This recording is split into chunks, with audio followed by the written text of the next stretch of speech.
ever since the party was formed in 2006. And this is thank you to our Honorable Senior Council and Party Leader, Mama Martha Karua, the people's defender. I mean, to keep in the straight and narrow.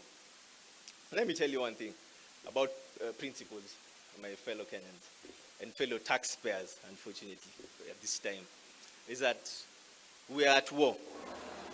And this government has waged a war against Kenyans, against our payslip, against our education, against our healthcare.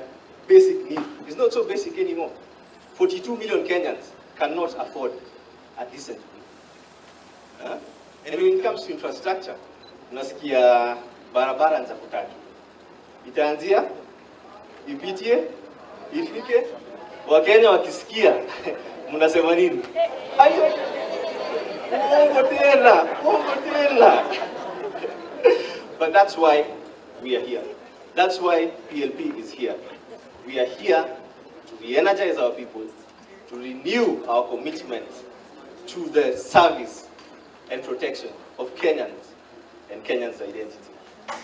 PLP is going to form a home of all Kenyans who are tired of being a target of the economic hitmen that are in this government.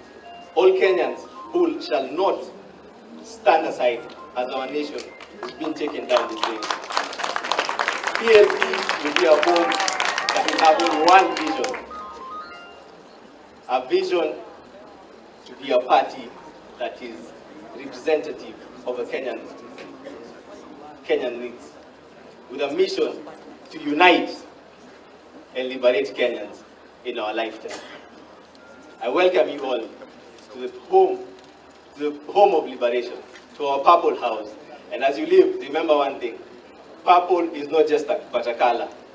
Purple is a call of unity in times of political division. PLP. PLP. PLP. Thank you. Thank you very much.